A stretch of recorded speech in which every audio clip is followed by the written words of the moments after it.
All right. Hello, Los Angeles. Hello, America. Hello, world. Thank you for tuning in. This is Politics with Roger. I'm Roger. This is where we like to discuss politics.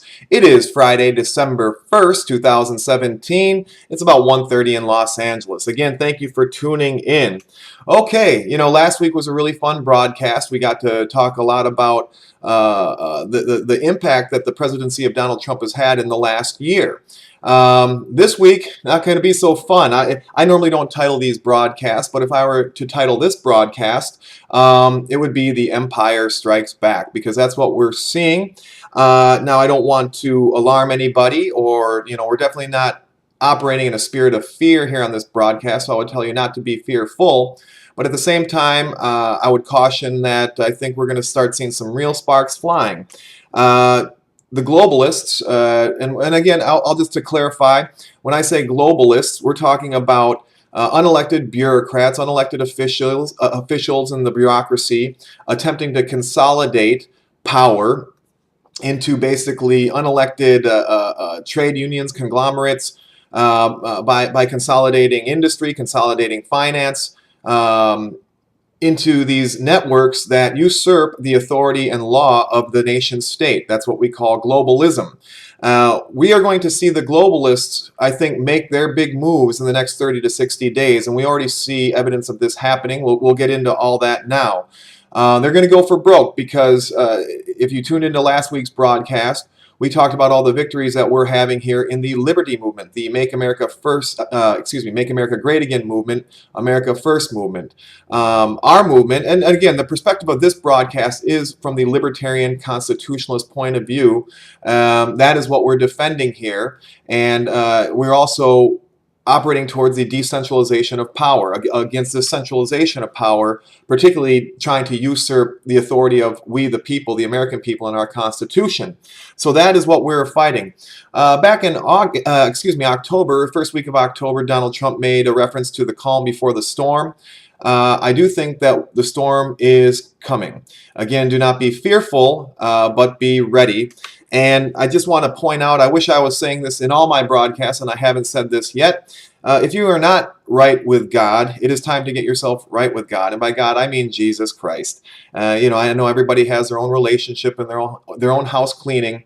I would suggest that now is the time to do that. So diving into the news, or just talking about, again, some of the things that we've seen going on, the globalists are going to try to remove Donald Trump any means necessary. That was this whole Russian collusion conspiracy theory that has been advanced by the media industrial complex for the last 14 months. If this globalist movement cannot remove Donald Trump through illegitimate political maneuvering and legal maneuvering, they will attempt to kill him. Or try to kill him. And who's to say they haven't already, and we haven't heard about it? That's conjecture, I understand. But the globalist cabal, the quote-unquote establishment, all the people that we voted against in 2016, they're not just sitting by and allowing Donald Trump to take down all their networks, take down everything they built up, and allow we the people, Americans, to rebuild a new system that puts America first. Now, I will say Donald Trump's not a perfect human being. Nobody is. But at least he's not out to get us. And by us, I mean we the people, the American people. And if you want a better world, then I think every country, every nation state should emulate our democratic republic, our Constitution. And that is the way to spread liberty, freedom, renaissance, and prosperity around the world. If the globalists start a global war, if the globalists start a civil war, if they are successful in either removing Donald Trump illegitimately or killing him, I will tell you that the globalists are not going to take over our country. We'll talk about in a second. We've seen the Democrat Party, and let me just say something here about the Democrat Party. When I say Democrat Party, I am no longer talking about your average Democrat voter. I know everybody knows hundreds, thousands of Democrats that are in their lives. The people that we interact with at work, at church, at the grocery store. These are all great people. Okay, the average Democrat is not at this time, reflecting what is coming out of the Democrat Party. Since the election of Donald Trump, you have seen basically a destabilization program implemented, not unlike what the Nazi brown shirts had done and what the Bolsheviks in Russia had done, where you'd seen a demonization campaign against all things Donald Trump. They've killed Donald Trump, impeached Trump, kill Trump supporters, kill Republicans, kill Trump supporters, kill white people. You've seen this rhetoric, a steady drumbeat of this rhetoric now for a solid year, and this is an attempt to stir up this totalitarian base into some kind of crescendo. And I think that we're going to hit the breaking point probably sometime in the next 30 to 60 days. We saw on November 4th, Antifa, they're a part of this. We've had these guys running around claiming to be anti-fascist at the same time stopping the speech, the legitimate free speech of Americans all over the country. These are totalitarian tactics. Again, I'll repeat it. This is not unlike the Bolshevik movement, not unlike the brown shirt movement. The difference between our country here in America and Germany in the 30s and 40s and Russia in the 20s is that we have our guns and we have our culture. America is a special place because we had to fight for our independence. There's at least still enough of us here that basically aren't going to take this crap. So, you globalists, you're going to make your move. You remove our president or kill our president. You know that you're going to lose this fight in the long run. So I suggest you stop. But they won't stop, and the reason they won't stop is kind of what we were talking about last week. There's been so much corruption exposed. There's been so much horrific pedophilia, child trafficking, horrible violations of human rights. It's really been beyond the imagination of the average American, because the average American doesn't think like this.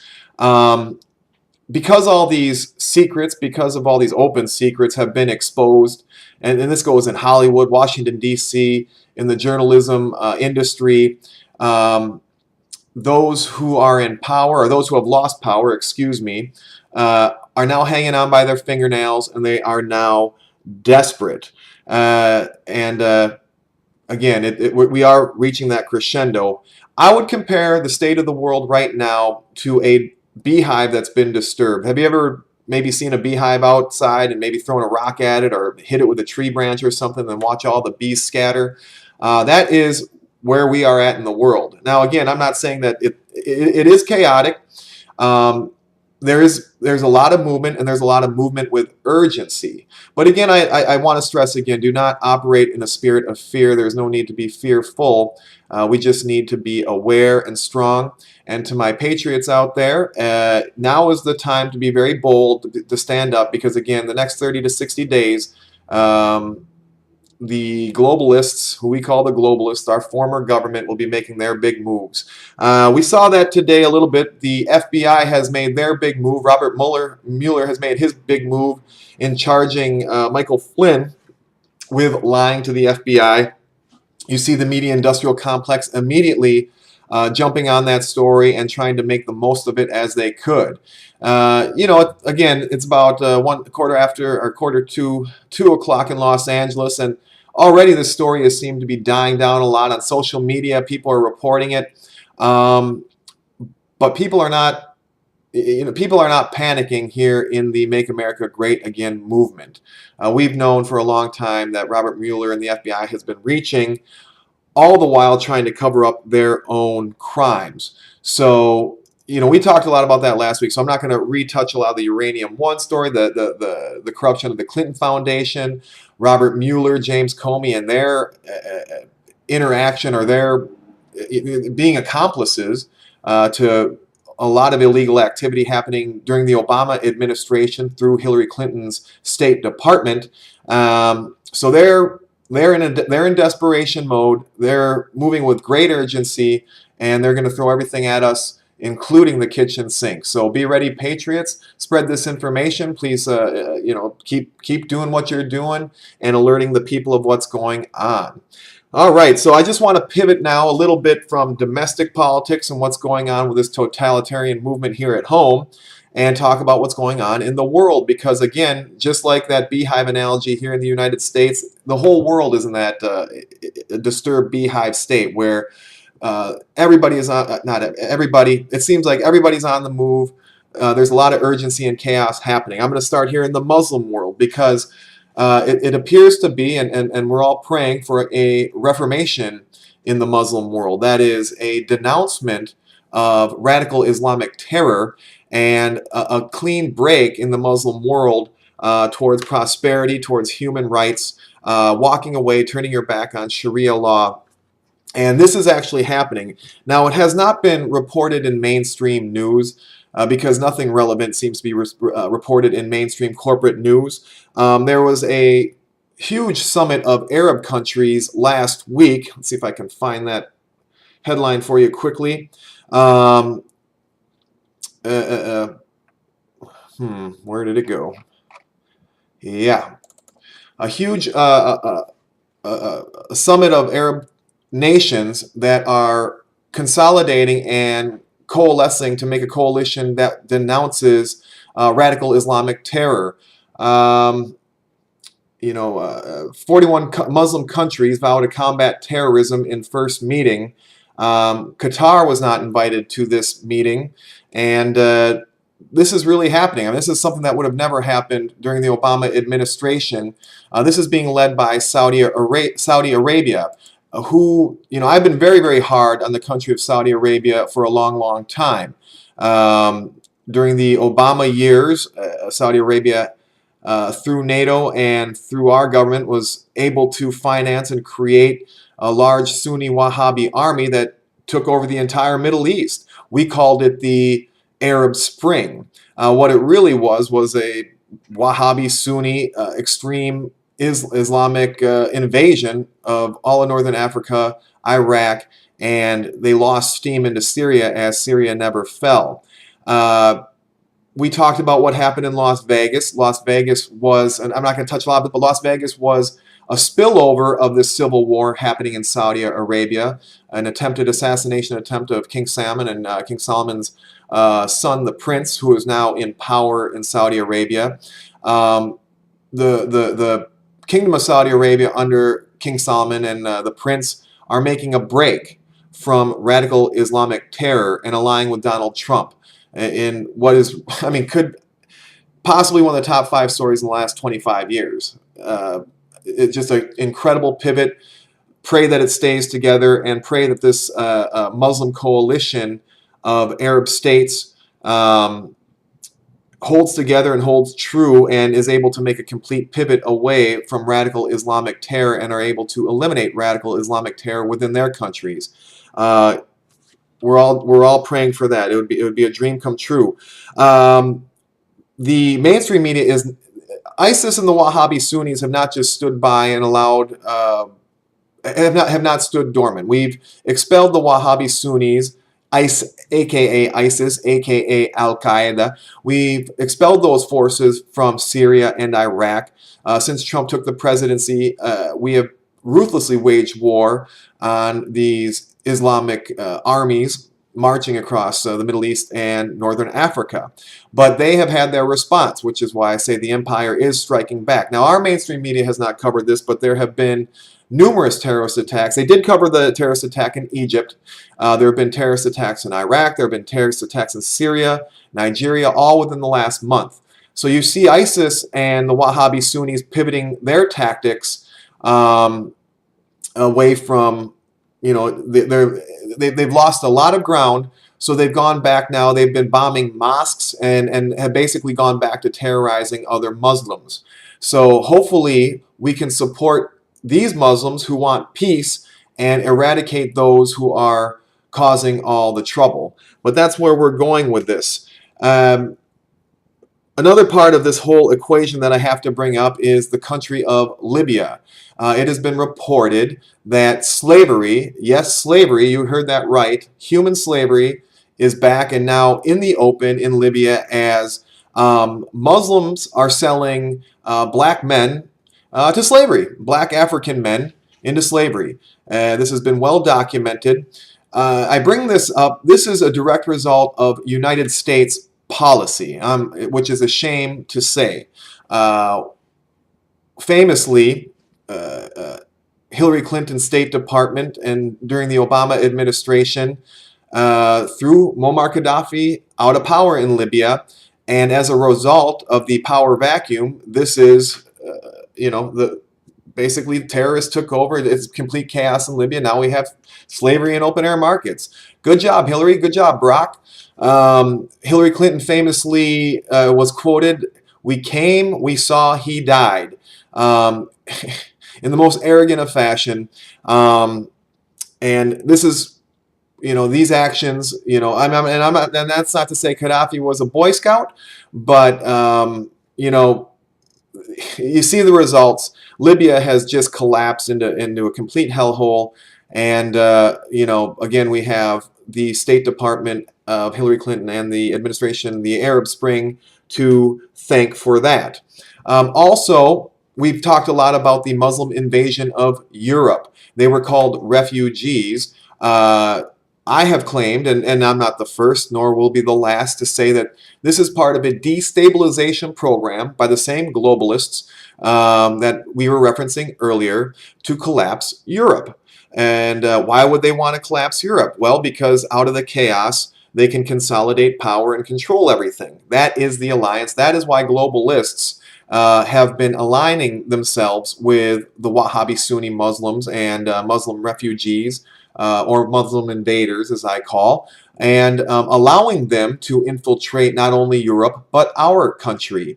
It's been well documented. There's no-go zones all over Europe, and Europe is under invasion. You look at Sweden, you look at Switzerland, you look at London, you look at Germany, you look at France, and you can see the consequences of this.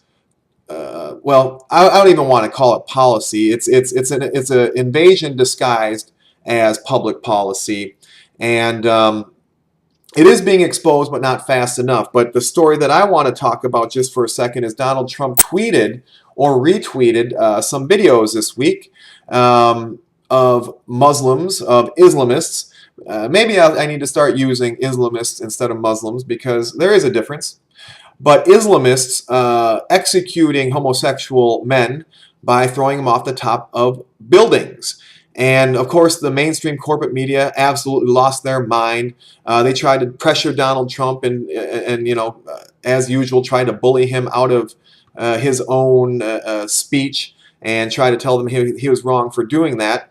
But hey, the facts are facts. These videos, by the way, have lasted for years. It was a retweet of someone who I consider an absolute hero in Europe. Her name's Jada, so we'll have to get her last name. I'll flash a profile of her or something.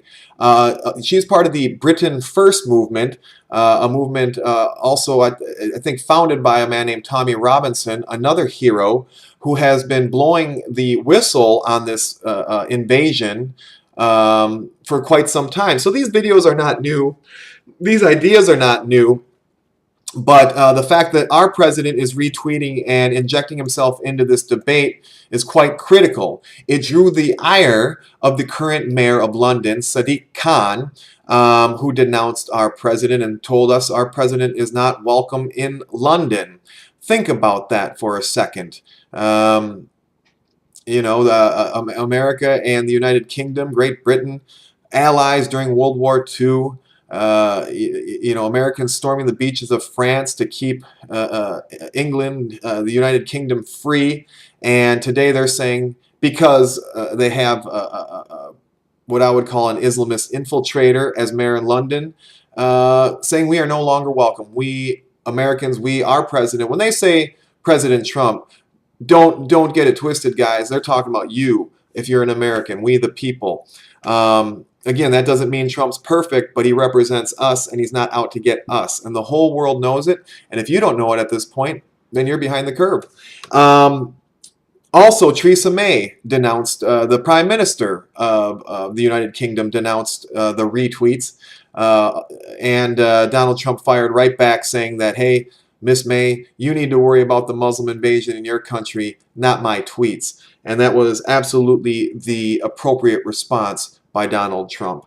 So moving on, let's talk to now some more domestic news. We've been talking about this. This news has been out there. It's a leftist media purge being disguised as a sexual harassment scandal. Now, I'm not going to say that the likes of Matt Lauer, Charlie Rose, all these sexual harassment stories, and this might include Roy Moore and Al Franken and some others, I'm not going to let them off the hook for their behavior. But what you're seeing is an attempt by leftist media to conflate normal, albeit clumsy and behavior in bad taste, but basically normal behavior between men and women, and try to make everything sexual harassment. Why are they trying to do this? Because there are far worse crimes that are being exposed right now, including rape, including pedophilia, sex trafficking. If the media is successful in inoculating the public into conflating normal, clumsy, stupid behavior between men and women, heterosexual men and women, with all these other sexual crimes, then they will be successful in diluting and distracting the public. So I urge you to not allow that to happen. The other side of this is the left, the mainstream media, the corporate media complex is purging all their dead weight. Matt Lauer is getting purged because Matt Lauer has no influence. He wasn't getting the ratings they need. Nobody believes him, so he had to go. Charlie Rose, same thing. Keith Olbermann retired this week. In fairness to him, he has had no accusations of sexual misconduct. He quote-unquote voluntarily is retiring. My guess is he was forced out, again, because he is completely ineffective, has no influence, has no viewers. But you see the leftist media, the media industrial complex, purging their dead weight. One, because they think it's going to help them regain some credibility. They're going to say, see, we don't allow sexual harassment. See, we're good guys. We got rid of all our people. So they're trying to inoculate themselves and rebuild their credibility. Two, they're getting rid of their losers and their talking heads who can't convince anybody of anything anymore. And that is the real purpose behind all of this. And of course, again, just a distance and deflect from real issues. I want to bring up another name, Joe Scarborough. This week, Donald Trump challenged Joe Scarborough, or at least mentioned, and this was something I didn't know either. I guess in the 80s, it turned out a young woman, intern, turned up dead in Joe Scarborough's office. At that time, he was a member of Congress. And Trump called for an investigation into that incident. I think that's a great idea. Frankly, I don't know how a young woman ends up dead in anybody's office, but it happened to Joe Scarborough, so, why not? Why can't we check into that? And it's funny because since that, Joe Scarborough has gone absolutely bonkers, calling for the impeachment of Trump, and you see that seem to get Mr. Scarborough's attention. So we got our eye on you too, Mr. Scarborough. We're going to keep calling for this investigation. And so, actually, we're getting through this pretty good this week. So now I'm just going to go through some other news. These are all huge stories in themselves, but I always try to keep this broadcast to 20 minutes. I never get to keep it to 20 minutes. We're about 23 and a half. I want to present all the relevant news for people who don't have a lot of time so they can understand the main narratives that's coming both from independent media and from corporate media. So we're just going to run through these last few stories, but all these are very, very important stories, okay? Just want to point out, here's a victory for the good guys. Donald Trump's new FCC chair, Ajit Pai, this week chiding Twitter. This new FCC chairman is very sensitive to the censorship that has been taking place in Google, Facebook, Twitter. They do it by manipulating algorithms, manipulating searches. They do it by basically, what we described as shifting people with certain ideologies, conservatives, Christians, into what we call internet ghettos, where our reach is intentionally limited against the terms and agreements that these websites had when we all joined. And, the FCC chair is going after this censorship because it is censorship. So this is a fantastic thing. Another story, completely unrelated. We haven't gotten into vaccines very much, and that whole issue, I would encourage everybody to look into the issue of vaccines, flu shots, and put it and think of this issue in the context of eugenics. Because it will be very revealing to you. But this week, 50 health professionals were fired from a Midwest medical company for refusing their flu shots. So what you're seeing is this steady creep from, well, you have the choice of taking a vaccine, you have the choice of taking a flu shot, to now you see this creep happening where now medical professionals are being fired for refusing.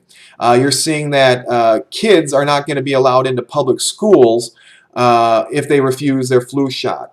And I think that's great because even though I don't have children, if I did, I wouldn't put them anywhere near a public school, particularly if they were forced to get some kind of flu or vaccine just for the right to go into that public school.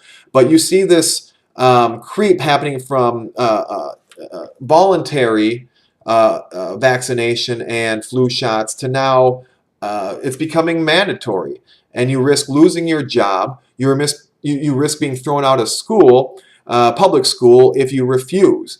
This is tyranny, ladies and gentlemen. This is a medical tyranny, and this is something that we're going to keep our eye on. Also this week, Charles McCullough, former Obama staffer, came out and blew the whistle again against Hillary Clinton and James Clapper, saying that he was exposing, we'll just call him immoral. I don't know. He's exposing information on corruption in the Obama administration and the Clinton State Department, and he literally feared for his life. He came out on Fox News and said this. Just add this to the list of names, Donna Brazile being one of the big ones, basically exposing the Democrat Party of 2016. Imran Awan's another one. What the heck happened to Seth Rich? Let's keep talking about him. So the drip of corruption from the Clinton Foundation and the DNC under Debbie Wasserman Schultz in 2016, it keeps coming, and we haven't taken our eye off of that. North Korea. Now, I told you a few months ago that I had thought North Korea was contained, and I still think North Korea is reasonably contained, especially at that time. Trump did a good job of isolating North Korea, and I said we're not going to have a war in the short term because Kim Jong-un is not suicidal. There have been some developments since that time. Most significant is China and North Korea's relationship seems to be splintering. This does escalate the potential risk of war because as North Korea gets more isolated, Kim Jong-un, the dictator, will become more desperate. So, I told you a few months ago there wouldn't be war in the short term, but now with this new development, North Korea becomes a very dangerous situation again. We're all hoping and praying, of course, that this is resolved without mass death. But the situation is coming to a head. But I would say to you that everything that we've talked about, with the empire striking back, the deep state fighting back, the censorship, the communist totalitarian movement happening within our country, these things had to happen. And you're going to see this escalation because we have to confront it. If we don't confront it, it will run us over and we will be slaves to it. So even with North Korea, if it's not confronted, then eventually we will become slaves to the dictator, or at least that region, will become slaves to that dictator. So we have to confront this evil on every front at this time. That's why the election of Donald Trump was so important. And that's why each and every one of you patriots right now is very important. Keep sending links from independent media. Keep spreading this information far and wide and making sure your friends, neighbors, and family all understand really what's going on. Very, very important time right now. We are at a critical moment. As you know, many people have been quote-unquote red-pilled or woke or whatever you want to say. If all this went down last year before the election, we in America and the patriots, we may have lost because there was not enough information, not enough exposed to the public. At this time, the public knows enough of what's going on to counter, but we have to confront all the evil that is coming down, and that's what's happening now, and we're going to reach a climax in the next 30 to 60 days. The globalists have one more shot to get to Trump. If they don't get him soon, our movement, Make America Great Again, is in its infancy. If we get to adolescence in this movement, we're going to have prosperity, and we're going to make America great again. We already are. Check out last week's video for evidence of that. And we just have to, again, weather the storm that is coming. But do not operate in a spirit of fear. We will not operate in a spirit of fear. And finally, last and certainly not least, and very sad, as many of you know, the verdict of Kate Steinle's murderer, Jose Zarte, came down yesterday, and Jose Zarte, a five-time deportee, who I believe was also a felon prior to this incident with Miss Steinle, was found not guilty in a court in San Francisco. And of course it's an outrage. It's an absolute tragedy that the family of Miss Steinle was denied justice. To you patriots out there, and I don't like thinking in a Machiavellian way, but this outrage of a verdict will backfire, or let me put it this way, this verdict will do more to accelerate the movement to secure our borders and to punish sanctuary cities more than anything that we could possibly think of. And again, it's a damn shame that the Steinle family did not get justice. But this will backfire on those who insist that open borders in America is what we need, who insist that sanctuary cities are what we need. I'm very sorry to the Steinle family for what has happened. The city of San Francisco is officially lawless in my mind. I would caution people from going there. I mean, frankly, I wouldn't call for a boycott because I live in California, and but not even that. I mean, it's just, look, it's a dangerous place. Guy got away with murder, or at very least manslaughter, but anyway, he got away with it. Complete travesty. But anyway, guys, thank you very much for tuning in this week. Hope you tune in next week. We'll see what happens. Buckle up. It's going to be a bumpy ride, but we're going to come out on top. Thank you.